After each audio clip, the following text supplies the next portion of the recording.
G'day, ladies and gentlemen. Welcome to another edition of the Group 1 Guns. With me, as always, Adam Kirkpatrick from the Race Club. How are you, Ads? Good, mate. And look, we have a special guest today, big Timmy Rankin from Triple T.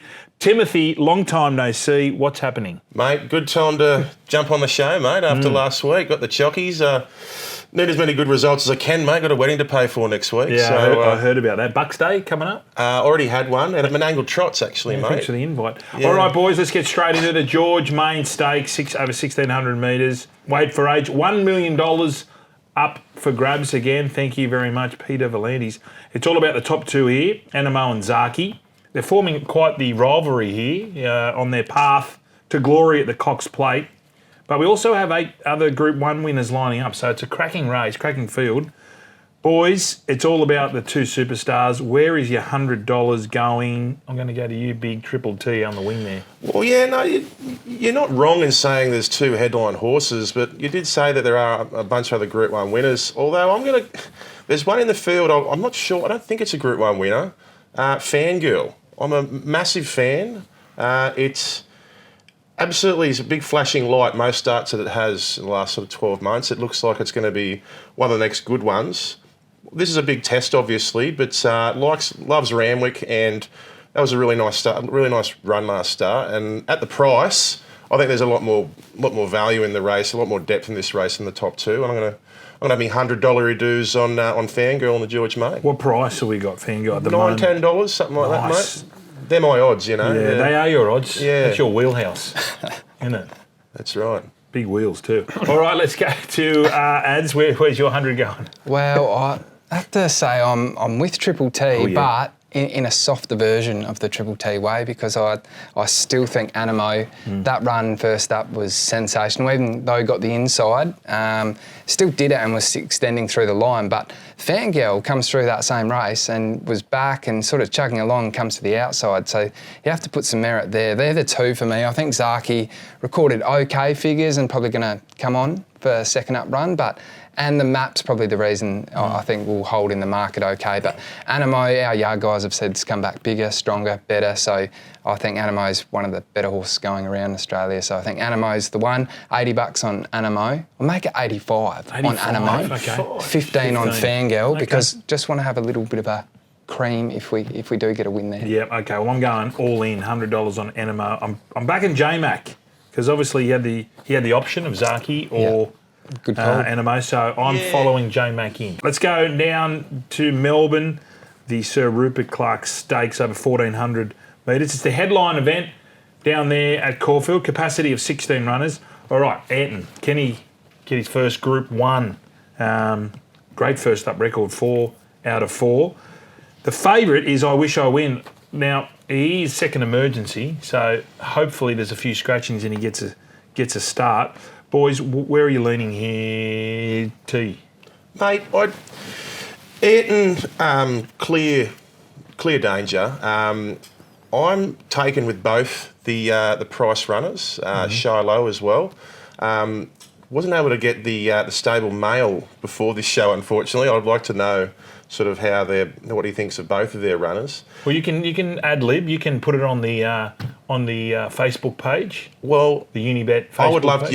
Mick, if you're out there, mate, I'd love to know not only Ayrton but Shiloh, because she absolutely flies fresh. 4 from 5, 4 wins from 5 starts fresh. Daniel Moore's on. You're not losing anything sticking him on a horse in a Group 1. He's a big race jockey the last 12 months. And at the odds, around the $15 mark with 53 kilos featherweight, I just think fresh. They wouldn't have put her in it if they didn't think she was a chance in a Group 1. So I'm going to be banking on it. I'm going to have the whole $100 dues on Shiloh in the Group 1, mate. Oh, nice. That's going to be hard race, though. Geez, you're going to have a big honeymoon. I can see a big honeymoon coming up here. Darling, if you're watching, off to Mollymook. Start booking tickets. Off to Mollymook. All right, Ads. Well, for me, I'm with the favourite if it gains a star. I think that run in the Australian debut, those figures were sensational. Granted, the race was run to suit, but the way that it was just so dynamic, just quickened and sustained that. So it doesn't give me any reservation backing him coming into this off of that. I think it was fantastic. So I'm there, but if it doesn't go in a start, I'm with Tuvalu. Tuvalu resumes, good fresh record. And the thing I really like about Tuvalu is I think we'll be able to cross without too much issue. Call sign Mav probably kicks up underneath. There's a couple others that can, but given that it can get out over a trip, this first up off of that jump out quickened and extended through the line, really good. So gets up on pace, they all have to get past it. So Tuvalu's the one I will be backing if the favourite is not in. Well, what about the weather? I mean, we spoke about it before. Predicting a bit of rain. So how much does that, you think that sort of throws it up?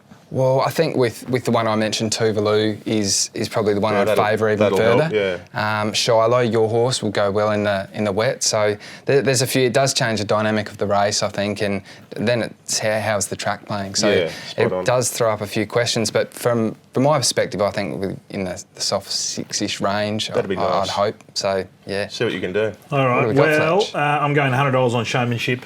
Now I need it. No rain. I need no rain. Yeah, because you need bone dry. I need bone dry. Loves the distance. 4 out of 4. Ollie's on board. I'm a big fan.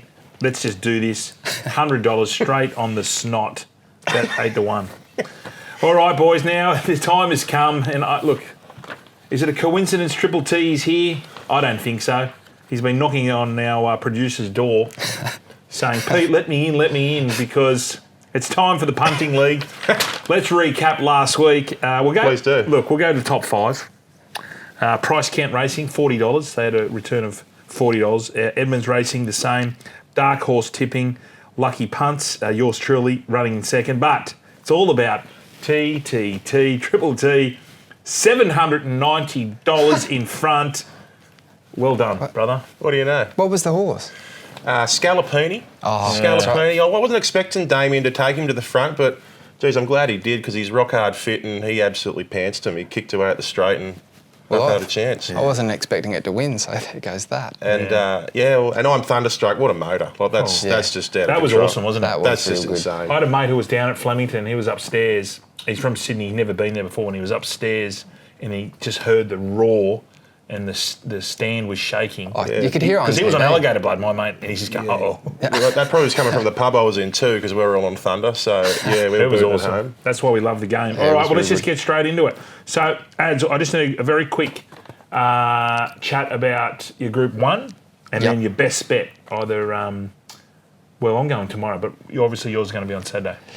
Yeah, so in the Rupert Clarke, we're going to go I Wish I Win, but if I Wish I Win doesn't get a start, I'm going with Tuvalu. Yes. And then best bet around Here we Australia. Go. Here we go. Come back to my turf, my home ground, Morphettville. I thought when all else was failing, you head home. And race 8, Camel Passer. They carry the big weight. Behemoth's in. Not sure how well it's going. Camel Passer comes back, 2 jump outs, which is different to his normal preps. He's going to be wound up for this. He's going to cross. He's going to be the one they have to get past. So that's the best bet for me. But you've got a saver also in the George Main, don't you? I have, but I think in our Group 1s, we're just going okay. All right. straight up. Yeah, I think the Punting League, it's it's the Rupert Clarke is the Group 1, and then our best bet. Yeah. Okay, so just the Rupert Clarke. Sorry, Ads, I threw you a bum steer. Yeah. Oh look, it's the Punting League is my thing. It is your thing. Where did you run last year? Thing? An absolute pimple second. So who? I do the Dark Whisperer. Horse. Oh, the Dark Horse. Hello, Darky. How are you, mate? Hope you're doing well. There's a bit of tension. Coming for you there, I mate. noticed Coming there's a for bit you. of tension on the WhatsApp group. He's a ripper. Okay. He's All right, let's get into it. Mate, I'm going to go, so my Rupert Clarke is Shiloh. Yep. That'll be a nice lead if I can land it. And I feel like Russ Wheeler out of Days of Thunder. I'm out in front and everyone hates me, I don't hate you. Yeah. I just want to cuddle you. Yeah, no, you're You the big best. animal. Still waiting for one. But no, I think, and my best bet, I'm going to go to Ramick Race 9. Banno. Richie. Or as we call him, Richie. He is, that Derby run in the autumn, that was enormous, and it took an absolute superstar in Hitotsu to nose him out on the line. First run this prep, that was amazing to just come home as hard as he did versus sprinters, Animo and the like. And he had no right to make up the ground up in the middle of the track like he did in the last start where it was that real rail bias. He's ready to go, and he's a serious horse, and he's my best bet. Richie Benno, race 9. What price? About $4, I think. Yeah, okay. Well, I'm going, as we discussed earlier, showmanship, $100 for my Group 1. And now I'm going a little bit out wide. Newcastle tomorrow, race 7, number 9, Old Flame. We backed Old Flame a couple of weeks back. It might have been 3 weeks. That is an old flame for you, that one. And It so is. I'm going back to the well. Shout out to my old flames. They were the days. Anyway, best of luck, boys. We've got to get going because Adam's got to get back to the hairdressers. We will see you next week. Enjoy the weekend and good luck.